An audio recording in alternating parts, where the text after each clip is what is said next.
54.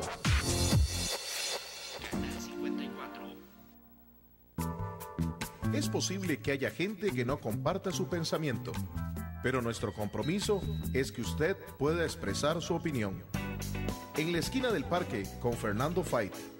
A partir de este momento podrá plantear sus inquietudes, conversar con los invitados y dar su opinión.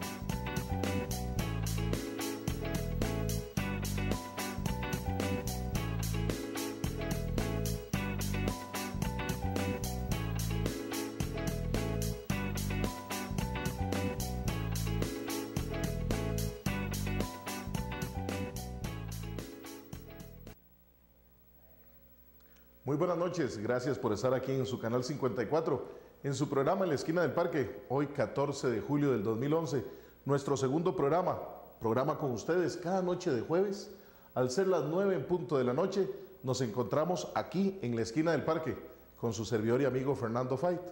Hoy vamos a estar conversando sobre un tema que yo sé que a usted le preocupa mucho, el tema de la seguridad, la inseguridad que está agobiando a nuestro país, a los hombres, mujeres, niños, jóvenes, adultos mayores. Esa inseguridad que hace unos días decía una encuesta que de cada 100, 49 personas, posiblemente usted que nos está viendo aquí por Canal 54, les preocupa más la seguridad que el tema económico. Y es que cuántas veces nos sentamos en una esquina del parque como esta con toda la tranquilidad. Cuántas veces caminamos por las calles de nuestras ciudades, de nuestros cantones, de nuestra capital, tranquilos. Hoy no. Hoy a cierta hora, por no decir todo el día, tenemos que tener en nuestra cabeza la preocupación, nos van a asaltar, habrá una bala perdida, muchas cosas de esas. Pues en esta noche queremos conversar y ojalá también con la participación de ustedes, más adelante en el 905-2-54-54-54, con nuestra invitada, la licenciada Evelyn Villarreal Fernández, quien es politóloga del Estado de la Nación. Vamos a estar conversando sobre este tema de seguridad que no solo es costarricense, es un tema centroamericano y mundial, y lamentablemente tenemos que mencionarlo. Esta semana ha sido un tema que se ha convertido mayor fuerza a nivel de toda nuestra región, con la lamentable muerte y el asesinato de Facundo Cabral en Ciudad de Guatemala.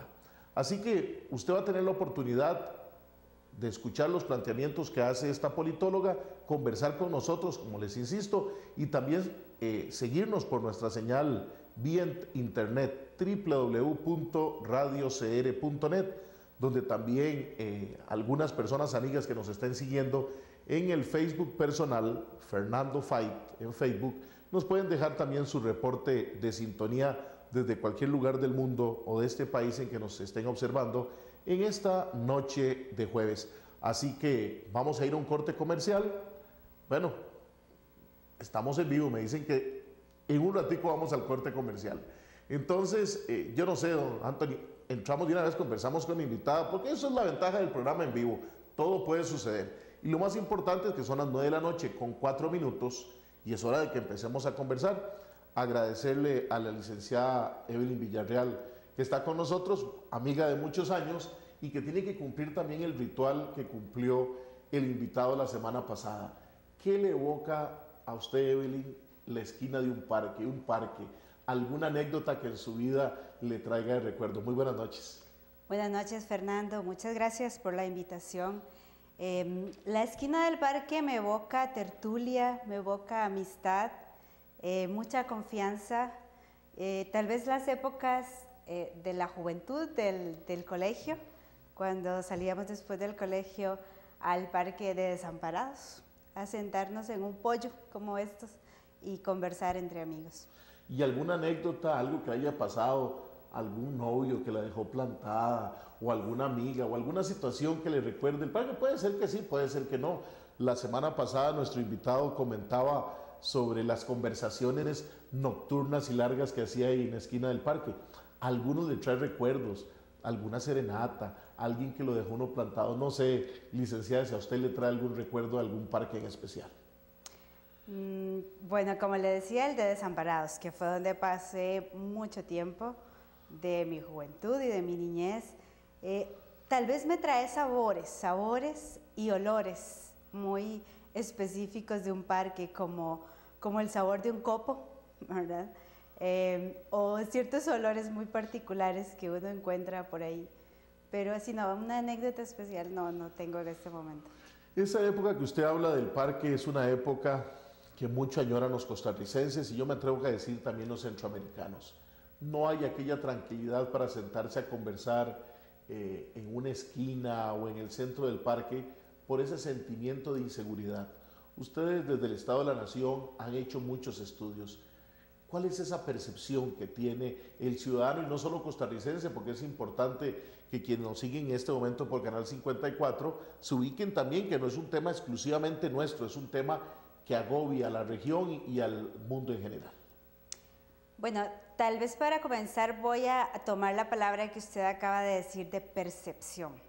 Es muy importante saber que la inseguridad que las personas sienten no es solamente una percepción, que eso se ha estado tratando de manipular, de decir, digamos que hay una diferencia entre los hechos, las tasas de criminalidad que tenemos y lo que percibe la gente, que es mucho más grave. Y en realidad las dos cosas son parte del fenómeno de este como síndrome de inseguridad que tenemos los costarricenses y en general los centroamericanos, como usted dice. Cuenta tanto que a mí me hayan asaltado, o sea, un hecho real, como el hecho de que yo me sienta en la mente, ¿verdad?, insegura. Las dos cosas son igual de importantes. ¿Por qué? Porque el hecho de que yo me sienta insegura, yo me percibo insegura, me hace tomar decisiones sobre eso. Por ejemplo, me hace armarme a veces. A veces la gente compra armas para sentirse más segura, o le hace poner verjas en su casa, o alarmas, o comprar determinados dispositivos de seguridad.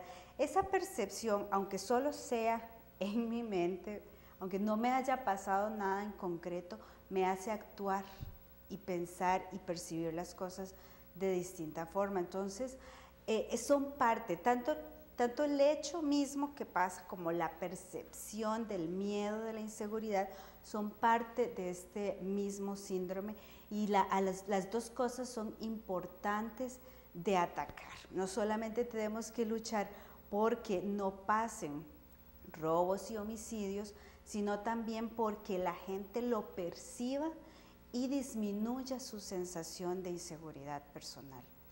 Sí, porque este elemento de la percepción y de la realidad, para plantearlo, digamos, en esos dos escenarios, resulta importante porque cuántos ciudadanos no hemos tenido, gracias a Dios, hoy que nos hayan asaltado, ni que hayamos tenido un problema de un robo o de intento de homicidio, para ponerlo en esos términos, pero sí tenemos esa percepción que salimos a la calle y están los otros, los que los han sufrido, e igualmente también los que han tenido un problema porque un familiar ha sido atacado, le han robado, y entonces se genera ese síndrome de no salir a la calle, o ese síndrome de armarse. Y yo creo que ahí es importante también, ayer en el Facebook poníamos nuestro tema de hoy, y alguien hablaba sobre este tema de armarse como respuesta, y que pareciera que además grupos importantes, partidos políticos, han encontrado en esa como una posible solución. Dentro de los estudios de lo que ustedes han visto en el Estado de la Nación, ese sentimiento de armarse se ha convertido en un sentimiento más fuerte en los últimos años.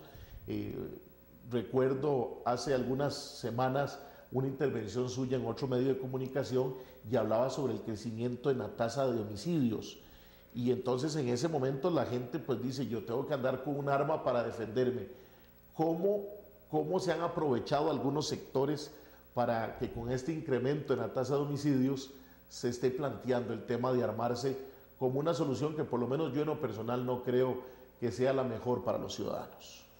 Sí, justamente el punto que quería hacer era que no hay tal distinción entre percepción y realidad. La percepción es real, y es real porque se remite a un incremento muy fuerte que ha habido en las tasas de homicidios en el país y también en otras tasas de delitos como delitos contra la propiedad, contra la vida, que se han incrementado sustancialmente. Pero la tasa de homicidios es un indicador que se usa mucho a nivel internacional para medir el grado de violencia de los países. La tasa de homicidios por 100.000 habitantes, por ejemplo, en los años 80, cuando nosotros estábamos en el colegio, íbamos al parque, era de 4 o 5 homicidios por cada 100.000 habitantes, 4 o 5. En los años 90 subimos a 5, después subimos a 6, a 7, durante toda la década de los 90 hasta llegar a 8. Pero luego, de repente, de un año para otro o en un par de años, esa tasa de homicidios subió de 8 personas, de 8 homicidios por 100.000 habitantes a 11 homicidios por 100.000 habitantes. Estos 3 homicidios más en esa tasa son un salto muy, muy grande para un periodo de tiempo tan corto. Entonces, esta percepción de inseguridad tiene bases ciertas, o sea, está aparejada de un incremento muy importante, pero no solo en el número, sino también en la clase de delitos que tenemos ahora, que son mucho más violentos, van más contra la vida de las personas, ¿verdad? Que antes nosotros pues, no estábamos acostumbrados al tema de sicariatos, por ejemplo. Ahora es uno de los delitos que se registran. Antes pues te robaban, pero no te pasaba nada, ¿verdad? Ahora es robo con agresión física. Posiblemente en los años 80 me atrevo a decir que muchos de esos homicidios eran clásicas peleas con machete en zona rural, alguno que otro en la capital que se daba. No había tanta presencia, como mencionaba antes, del tema de armas. Definitivamente la presencia de la droga y la presencia de un afán de tener dinero con mayor facilidad, lamentablemente ha incrementado esta magnitud del uso de la violencia a la hora de estos homicidios, donde uno escucha relatos, Evelyn, de que andaba sin nada y le metieron un balazo por no andar dinero, o simplemente, aunque dio la billetera, aunque dio todo, un gusto de dispararle a la persona. Y ni qué decir el tema del sicariato, que cobra un capítulo aparte, porque significa además una mezcla de formas de ser que no era la forma habitual del ser costarricense y que es parte también de esa globalización en la que muchas cosas positivas se pueden traer, pero también tiene que ser uno muy claro que muchas cosas negativas. Y es definitivo que es dentro de eso negativo también el mercado de las armas se convierte en un mercado con mayor facilidad. Claro, entonces todas estas cosas que nosotros percibimos que sean más violentos los delitos, pero además otra cosa, que estén más expuestos, que ese puede ser otro tema que podemos hablar más adelante, pero ahora eso lo vemos todos los días, en los medios de comunicación sale todos los días por los avances en las tecnologías de la información y la comunicación. Estamos expuestos todos los días a saber todo lo que pasa en cualquier rincón del país, entonces están mucho más expuestos.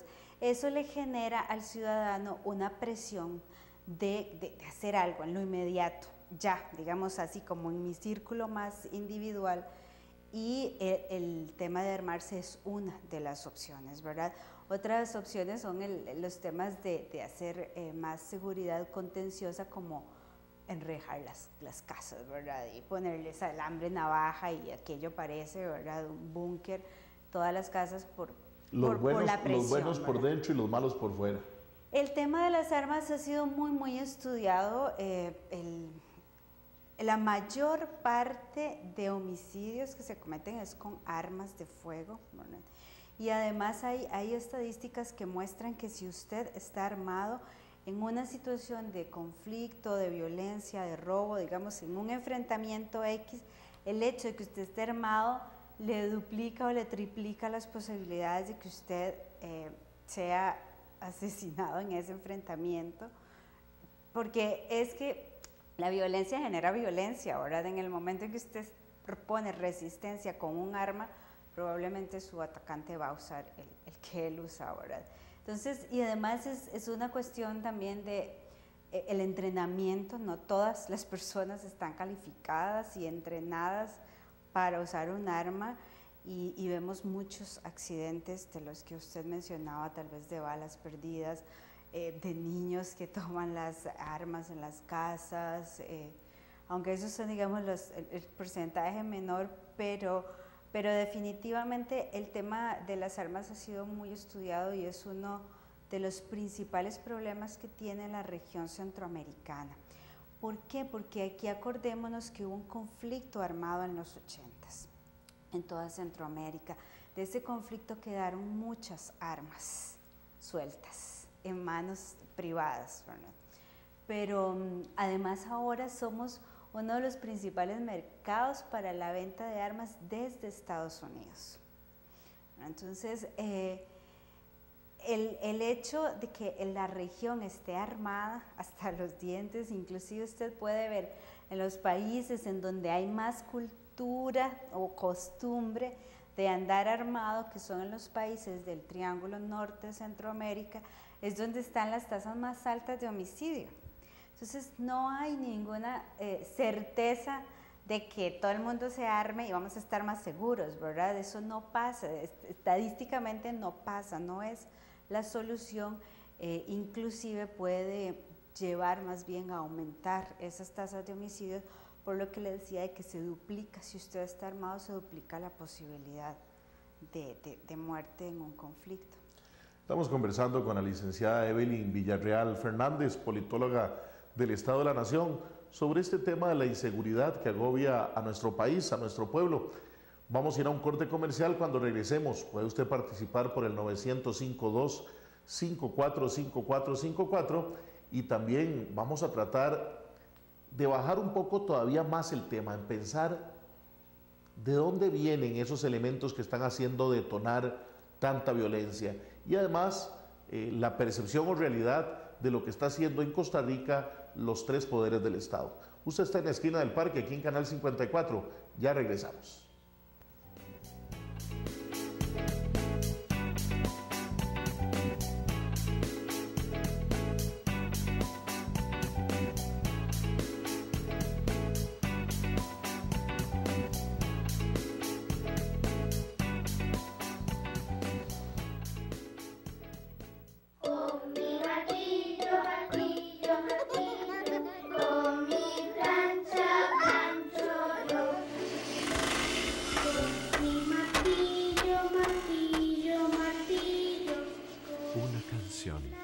Dos realidades. El trabajo infantil duele, trunca sueños y deja huella para toda la vida. Movilízate, Costa Rica. Di no al trabajo infantil. A menudo a los hijos se nos olvida quién nos cargó en sus brazos y nos cantó, quién espantó el fantasma de nuestros sueños, quién nos llevó a la escuela, quién nos ayudó. Olvidamos que el tiempo no se detiene, que chinearemos nietos y peinaremos canas y que día a día envejecemos. Piense en su futuro.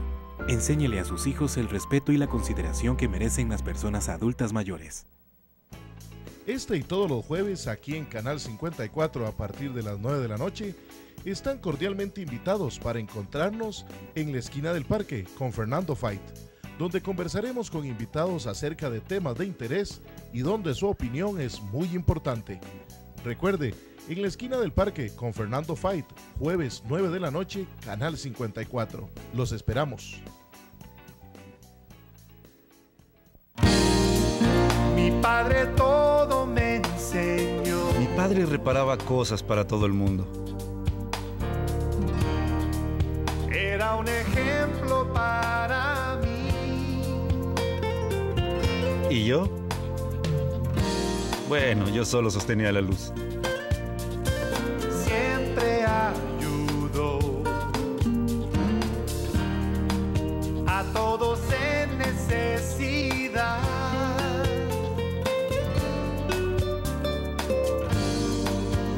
A través de los años, reparamos cosas de amigos y de algunos desconocidos también.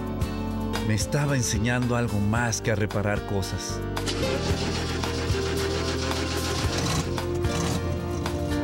Enseñe haciéndolo.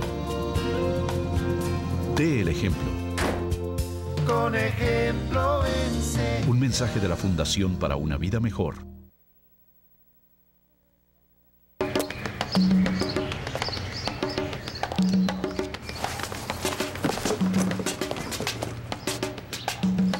Tú puedes. Oiga, permíteme ayudarla. Tú puedes.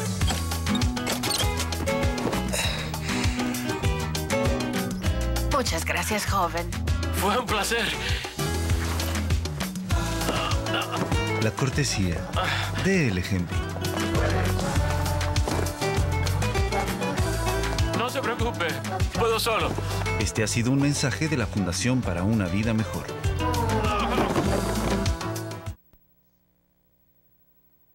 Los sábados a las 3 de la tarde están invitados para encontrarnos en la esquina del parque con Fernando Fight en Radio Costa Rica, donde conversaremos acerca de temas de interés cantonal, nacional e internacional y donde su opinión es lo más importante. Recuerde, en la esquina del parque con Fernando Fight, los sábados de 3 a 5 de la tarde por Radio Costa Rica, 930 AM y por www.radiocr.net para Costa Rica y el mundo. Los esperamos.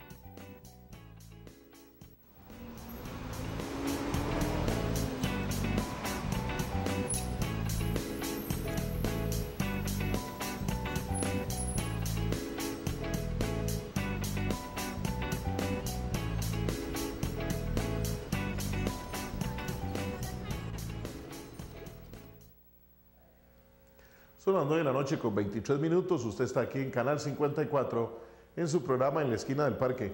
Hoy 14 de julio del 2011, donde estamos conversando sobre la inseguridad que agobia a nuestro pueblo. Con nuestra invitada, la licenciada Evelyn Villarreal Fernández, politóloga del Estado de la Nación. Evelyn, uno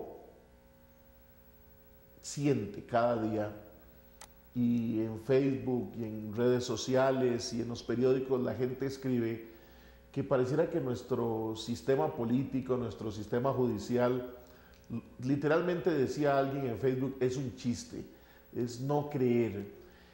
Hay una sensación muy real de que alguien comete un acto delictivo, la policía corre en tenerlo, pasa al Poder Judicial y a la media hora o a las 24 horas llega a saludar al policía que le hizo a burlarse.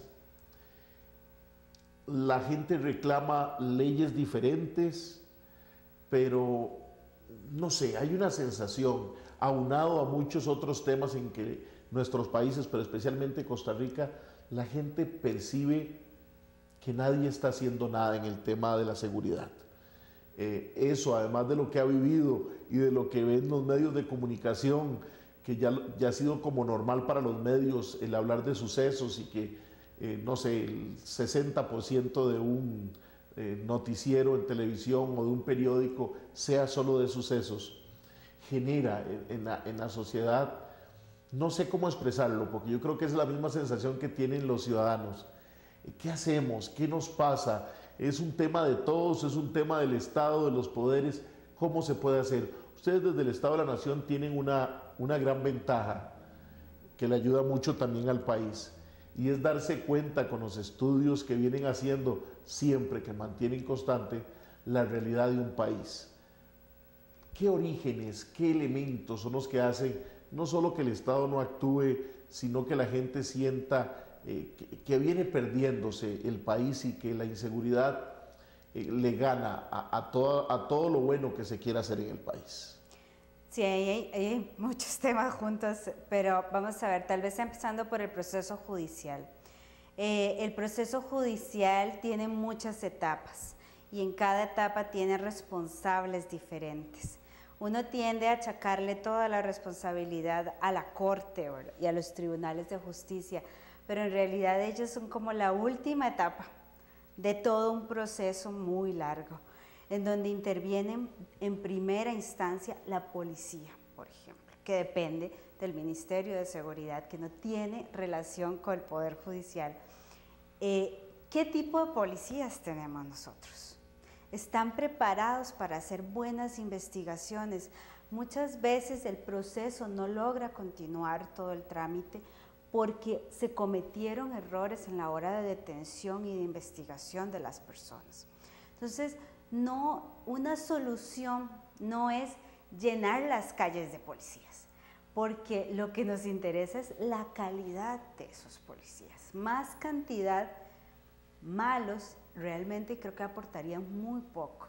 En la de menos hasta se generaría más inseguridad. Tengo que interrumpirle porque igual, ¿qué pasa con el Ministerio Público, donde vemos también muchos casos que se caen, donde no es la Corte Suprema de Justicia, donde no son los magistrados, pero donde sí tenemos jueces soltando a gente con el tema de narcotráfico, donde al final también la gente tiene una percepción, está bien, fallamos en la policía, pero antes por lo menos no fallaban nuestros jueces ni fallaba el Ministerio Público. Ahora resulta que está fallando también el Poder Judicial en ese sentido, no con los magistrados, no todos los jueces, eso hay que aclararlo, pero sí empieza a haber una percepción de que la justicia, ni pronta ni cumplida, tampoco se está dando en el Poder Judicial. Claro, no me malentienda, no quiero decir que los tribunales están exentos del problema, tienen bastante grado de responsabilidad y un papel muy importante en todo el tema de seguridad, pero lo que quiero decir es que es una cadena de responsabilidades, y cuando usted junta errores y debilidades en cada paso de esa cadena, tiene una bomba de tiempo, ¿verdad? El otro caso muy importante es el de la Policía Judicial, que es el organismo judicial. Ahí nosotros sí tenemos datos de muchos países en donde se ve que un aumento en el presupuesto y en los recursos humanos de las policías judiciales, las que hacen investigación, tienen como resultado disminuciones en las tasas de delincuencia y de homicidios.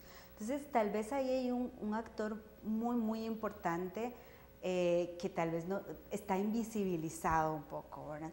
Y por supuesto están los tribunales y los juzgados, que como usted señaló tienen también algunos problemas. Un problema que ellos tienen son las leyes, y algunas leyes son definitivamente bastante desactualizadas o con penas que no son apropiadas. Por ejemplo, mucha gente ha estado pidiendo que la persona que ya 3 veces cometa delitos, ¿verdad?, aunque sean menores, se considere un delito mayor y se juzgue como un delito mayor, ¿verdad?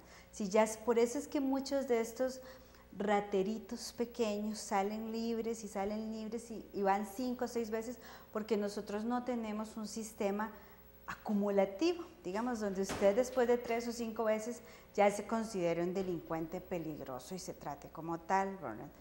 Eso puede ser una modificación importante. En cuanto a las penas, verás que lo que más se señala en la investigación criminal es que aumentar las penas no tiene realmente mucho resultado. Porque si usted se da cuenta, la mayoría de la población no sabe cuáles son las penas para cada delito. Nosotros no manejamos al dedillo el Código Penal, no sabemos cuántos años corresponde al delito tal, y eso en realidad no determina, no es un determinante importante. La otra cosa es que acaba usted de señalar una cosa que es nueva tal vez en el país, y es el tema del crimen organizado. Evelyn, nada más un segundo antes de que entremos con crimen organizado. Creo que hay alguien en línea que quiere participar con nosotros. Buenas noches, ¿con quién tenemos el gusto? Buenas noches, habla Marvin Tencio. Don Marvin, ¿de dónde nos habla? Yo soy de Cachí, Paraíso, Cartago. Adelante, lo escuchamos. Gracias por llamar. Gracias. Viera que cuando escuchamos a esta señora, la que está presente, no, disculpe, buenas noches a la licenciada. En su momento ahí la ministra de Seguridad diciendo que el caso de la inseguridad era una percepción. En ese mismo momento esa percepción se había metido a mi casa se nos robó 600.000 colones y un poco de electrodomésticos. Se hizo todo el asunto ahí, se llevó a la corte. Al día siguiente el tipo Percepción, estaba fumándose un cigarro al frente de mi casa. Mi señora me llamó que no podía salir porque el hombre estaba fumándose un cigarro al frente, después de haberse robado lo que se robó. Después de ese tiempo se metió en la escuela, se metió al salón comunal, se metió a la carnicería, se metió en el chino, y el tipo Percepción sigue fumándose un cigarro por el barrio y nadie hace nada. Muchas gracias. Gracias a don Marvin Tencio desde Cachí de Cartago. Bueno, ya es definitivo lo que hablábamos de ese mal empleado Percepción. Es una realidad que viven los ciudadanos y que la cuentan, y que lamentablemente, y antes de entrar con el tema del crimen organizado, que sí está muy bien organizado, es que el Estado sigue sin organizarse. Los presidentes de los supremos poderes firman cada cierto tiempo documentos para comprometerse con la seguridad del país. Recuerdo al presidente Arias con el presidente Pacheco en ese momento de la Asamblea Legislativa y con don Luis Paulino Mora. Creo que hasta hace poco, el 15 de septiembre, me parece que en San José también volvieron a firmar doña Laura Chinchilla, en ese momento don Luis Gerardo Villanueva y don Luis Paulino Mora nuevamente. Pero el país sigue sintiendo y viviendo que no hay seguridad. Ustedes en el Estado de la Nación, además, no lo vienen a encontrar ahora. Son muchos años de venir poniendo los puntos sobre las íes de todo lo que genera estos rateros, porque no son ni raterillos, estos rateros, estos maleantes que andan haciéndole la vida imposible a la gente. ¿Cuál ha sido el eco? Tengo que preguntarlo así, de lo que ha hecho el Estado de la Nación. Son 14, 15, 16 informes ya, muchos años donde se dice la educación, donde se dice la pobreza, porque son detonantes. Don Carlos Castro, un amigo en Facebook, decía: ¿cuándo va a disminuir la seguridad si lo que se presupuesta en cultura es muy bajo? Vean el ejemplo de Japón, y es un fenómeno interesante. Él es músico profesional y tiene esa concepción. ¿Qué nos pasa como país? ¿Por qué don Marvin Tencio tiene que llamarnos y sentirse así, de que al final de cuentas la señora presidenta, en aquel tiempo ministra de Seguridad, nos hable de percepciones cuando son realidades? Sí, creo que la que puso el tema de percepción muy en el tapete fue la ministra del Vecchio, cuando recién la nombraron de seguridad, que se dejó decir que mucha parte era percepción, y bueno, ahí lo que estuvimos discutiendo al principio es que la percepción es real y está sustentada bastante bien en las estadísticas que tenemos de cómo están aumentando la tasa de homicidio, la tasa de delitos en general. ¿Qué nos pasa? Bueno, es que eso es una conjunción de cosas muy complejas, Fernando, porque vieras que, como le decía, la inseguridad es un síndrome que tiene diferentes causas. El peor problema o el peor enfoque que nosotros pudiéramos tomar es decir, la inseguridad tiene en la causa en los policías, entonces esto es lo que hay que hacer. No hay una solución única ni una causa única de los problemas de la inseguridad. Es una conjunción, como le digo, de cosas, y algunas cosas lamentablemente están fuera del alcance del gobierno e inclusive de la sociedad en su conjunto. ¿Qué era lo que quería decirle del crimen organizado? Nosotros estamos parqueados aquí en Centroamérica y Costa Rica entre Suramérica, que son los principales productores de droga, y Norteamérica, que son los principales consumidores de drogas. Y en el medio estamos nosotros, como un sándwich. Por aquí tienen que pasar sí o sí la droga que va hacia el norte. Entonces, ese ya es un problema geopolítico. No podemos tomar a Costa Rica y moverlo a otra parte. Ese problema geopolítico del narcotráfico y todo lo que implica a nivel de crimen organizado en los países para poder transportar y comercializar la droga se sale de las manos de cualquier gobierno, ¿verdad? O sea, hay factores internacionales que en este momento también están confluyendo con debilidades nuestras nacionales, ¿verdad? Entonces, esta mezcla de cosas, en parte, ¿verdad? Pueden explicarnos esta percepción de frustración que sienten los ciudadanos al respecto. No estamos preparados para lo complejo que se ha vuelto el tema de la seguridad ciudadana. No estaban preparadas las instituciones, toda esta larga línea de instituciones que le digo, y esas solo son las de seguridad propiamente, ¿verdad?, que estamos hablando, pero en el tema de la seguridad ciudadana, justamente uno de los problemas principales es descuidar la parte social y cultural, como decía el señor que les escribió. Una cuestión que está íntimamente relacionada con el aumento de la inseguridad es la desigualdad en las sociedades. Y Costa Rica en eso va subiendo, pero a pasos agigantados en desigualdad. Entre más desigualdad está probado, así comprobado, va a haber más violencia homicida en una sociedad. Entonces, si solamente atacamos la inseguridad por el lado policial y judicial, ahí estamos viendo una parte muy pequeñita del problema. La parte social son las condiciones, el caldo de cultivo a donde se genera esa inseguridad. Y ahí también tenemos que invertir. Invertir más significa además tener un Estado con más recursos, más fuerte, más eficiente, por supuesto también para gastar esos recursos mejor, pero en temas sociales, en programas preventivos para la juventud, para los niños, recuperar espacios públicos. Mire, si las recetas ya están hechas, ya se sabe que funcionan esos temas, ya se sabe qué han hecho las sociedades que han logrado disminuir su tasa homicida. Entonces, no hay que inventar el agua tibia, pero para todas esas cosas se necesitan instituciones estatales con recursos, con capacidad y que actúen además articuladamente en el tema, ¿verdad? Evelyn, definitivamente eso nos lleva a pensar en la necesidad de voluntad política, no solo en los políticos, sino una voluntad de política de Estado formal, pero también nos hace pensar en una voluntad de los ciudadanos. Y me explico, porque si el tema fuera exclusivamente no judicial y policial, necesitaríamos tener cárceles mejores y más grandes para poder tener. Y eso significa que alguna comunidad tiene que aceptar que se construya muy cerca de donde vive una cárcel.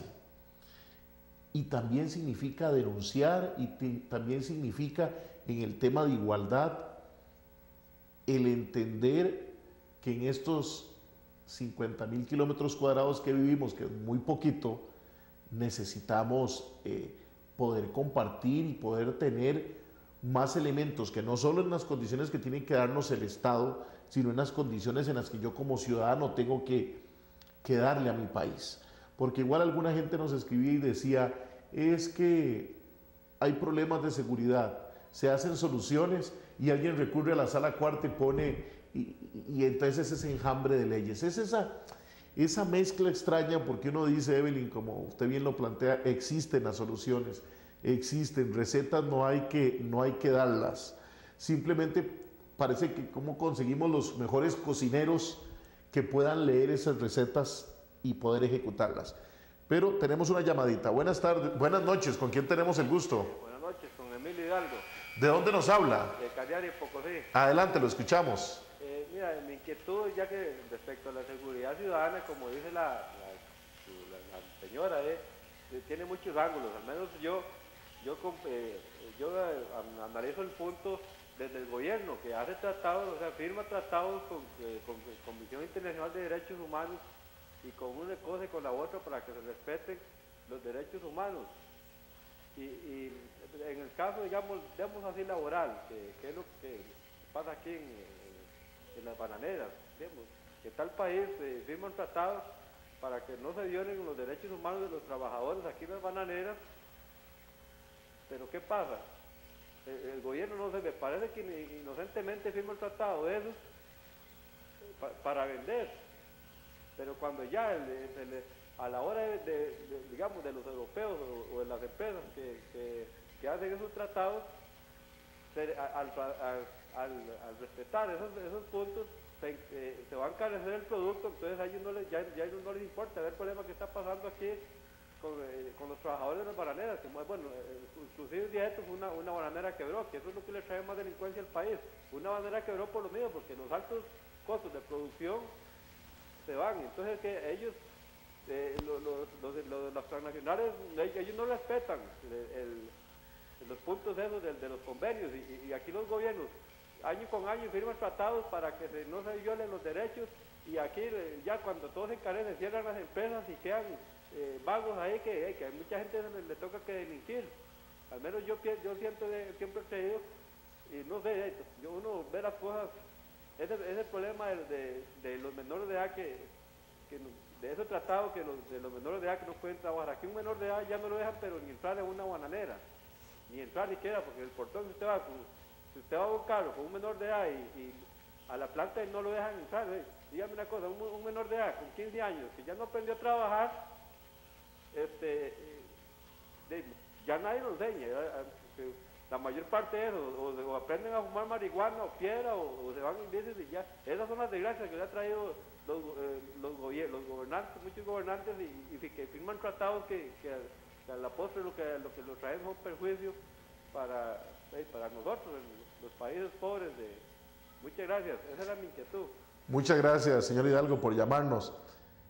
Qué complicado, porque yo recuerdo cuando empezaba a estudiar en la universidad y se analizaba la crisis de los 80 de la zona bananera de Golfito, cuando los sindicatos hacen una revuelta y la bananera dice cerramos y nos vamos, la zona de Golfito decae. Y el problema, Evelyn, hablaba de la desigualdad social, es que hemos escogido un modelo de desarrollo, pero no hemos tenido las segundas partes cuando ese modelo se nos viene al suelo.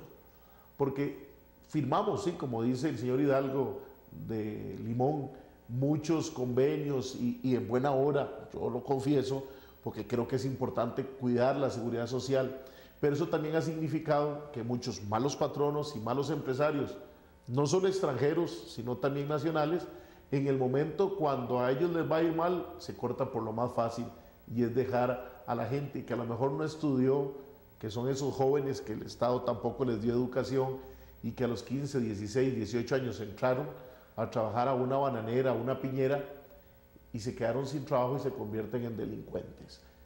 ¿Cómo igual para este ciudadano sopesar la necesidad de que el país mantenga unos estándares necesarios de cuidado de las garantías sociales de los que trabajan, y por otro lado de estos malos empresarios nacionales o extranjeros? Sí, es que ahí estamos hablando de un tema que también está súper relacionado con seguridad ciudadana, y es el tema de una cultura política de la ilegalidad a los que estamos más o menos acostumbrados. O sea, si uno ve a la gente, aquel famoso figura del vivillo, el que se brinca la cola, el que no hace fila, el que consigue otras cosas fácilmente por la vía fácil, ¿verdad? Brincándose las reglas. Que se le aplaude muchas veces por hacer eso. Esa es la cultura de la ilegalidad, que está también en el fondo de los problemas de seguridad ciudadana, ¿verdad? Esa es una de las cosas de los muchos ángulos que tiene la inseguridad,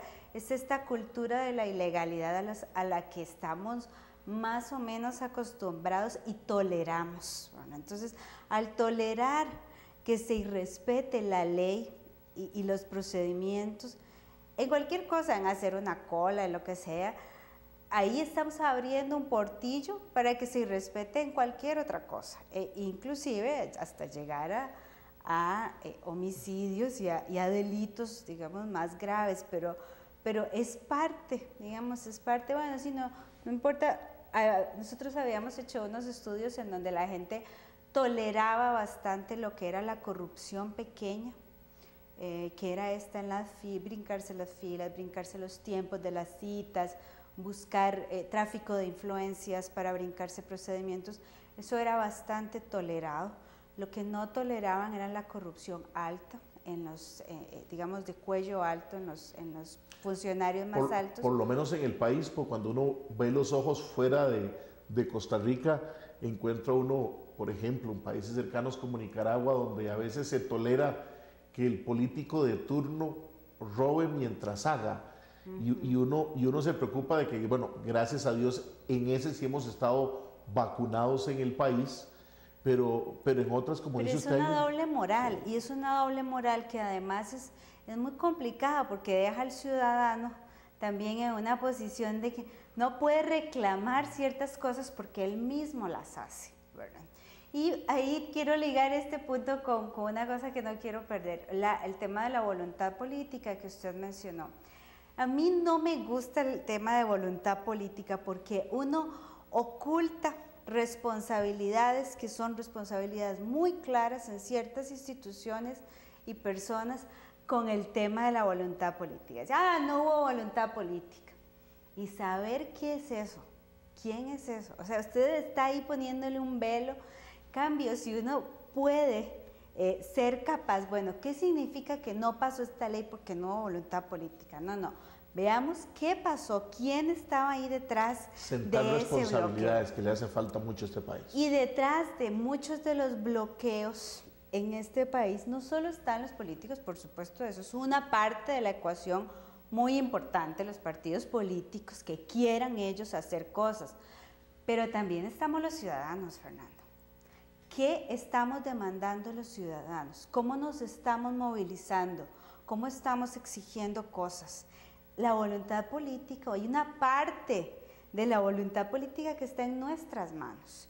Si nosotros logramos mezclar una ciudadanía pujante, demandante, que se organice, que realmente esté poniéndole, digamos, no solamente organizarse para quejarse, ¿verdad? Que es lo que sí podemos hacer muy bien, ¿verdad? Pero organizarse propositivamente, ¿verdad?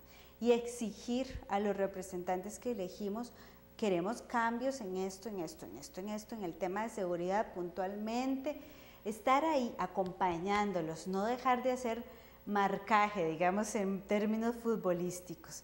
Esa es una parte muy importante de construir voluntad política. No pasar facturas hasta 4 años después cuando ya no se ha hecho, sino seguir. Una de las personas que nos escribía en Facebook decía, se escogió una presidenta con un proyecto en el tema de seguridad.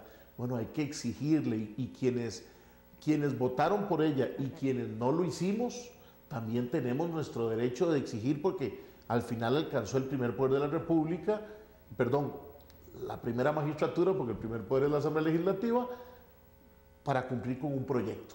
Bueno, eso es parte de lo importante que nosotros tratamos ahora cada jueves aquí en su programa En la Esquina del Parque, no solo el berreo y el conversar en la esquina de un parque, no, también es importante que podamos hacer conciencia de la responsabilidad que tenemos.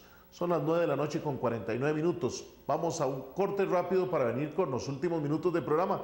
Así se va rápido el tiempo cada noche de jueves en vivo en Canal 54 en la Esquina del Parque. Ya regresamos.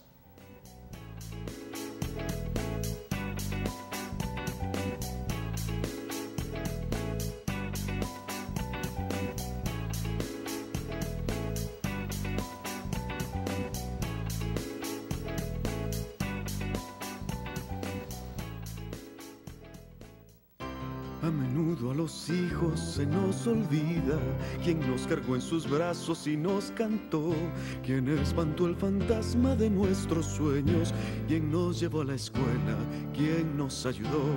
Olvidamos que el tiempo no se detiene, que chinearemos nietos y peinaremos canas y que día a día envejecemos. Piense en su futuro. Enséñele a sus hijos el respeto y la consideración que merecen las personas adultas mayores. Este y todos los jueves aquí en Canal 54 a partir de las 9 de la noche están cordialmente invitados para encontrarnos en la Esquina del Parque con Fernando Fight, donde conversaremos con invitados acerca de temas de interés y donde su opinión es muy importante. Recuerde En la esquina del parque con Fernando Fight, jueves 9 de la noche, Canal 54. Los esperamos. Teleplus Digital, televisión inalámbrica. Desde 9,000 colones al mes. Las mejores señales al mejor precio. ESPN, Animal Planet, Cartoon Network, Cine Canal, CNN, Discovery Channel, Discovery Kids, ESPN 2, Universal, Live, National Geographic Channel, TSM, TNT, Travel and Living y Utilísima. 20 señales digitales. Desde 9,000 colones al mes. Suscríbase ya al 2286-3344.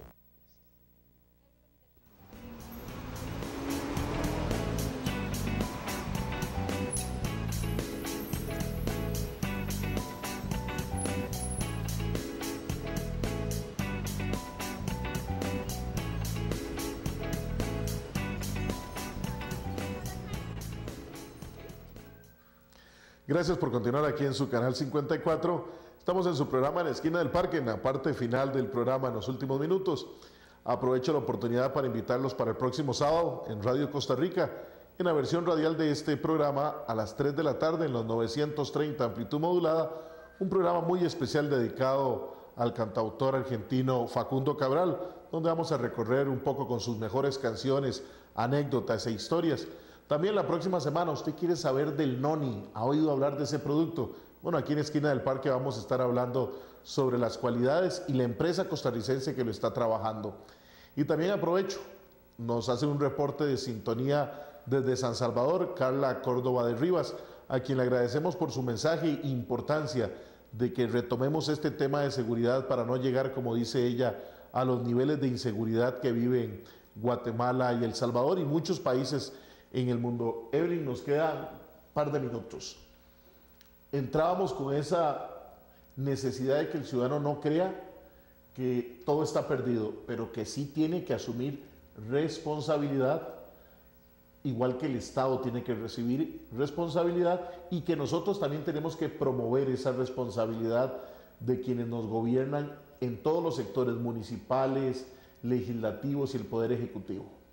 Sí, correcto. Es que yo sí creo que ahí hay como una mezcla de gentes que se tienen que acoplar para realmente lograr algo. El gobierno, por más voluntad que tenga, digamos, si así fuera, solo no va a sacar la tarea adelante, ¿verdad? Necesita esta ciudadanía activa y consciente. Ahora, no toda la participación ciudadana en el tema de seguridad es siempre positiva, ¿verdad? Ahí hay que encauzarla hacia las reglas de un Estado de Derecho democrático, ¿verdad? Porque lo que pasa en algunos países del norte de Centroamérica es que la gente se organiza en las comunidades, pero para linchar a los delincuentes, ¿verdad? Entonces no tenemos que decir toda la participación es buena, hay que encauzarla. Necesitamos tanto ciudadanos conscientes, activos, como partidos políticos y gobernantes que quieran. Y un tema que se nos quedó ahí, pero el tema de los medios de comunicación y también las empresas privadas que están haciendo millonadas con nuestra percepción de inseguridad, también son un actor muy, muy importante en esta ecuación. Pero bueno, es más o menos lo que podemos abordar en tan poco tiempo que se nos hizo. Evelyn, muchas gracias por haber estado con nosotros aquí en la Esquina del Parque, y a ustedes que han estado de 9 a 10 de la noche como cada jueves, invitarlos la próxima semana a estar aquí en la Esquina del Parque con su servidor y amigo Fernando Fight, y otro tema de actualidad, en lo que más importante es su opinión. Buenas noches, muchas gracias. Hemos presentado En la Esquina del Parque, su lugar de encuentro. Lo esperamos el próximo jueves al ser las 9 de la noche, aquí en Canal 54.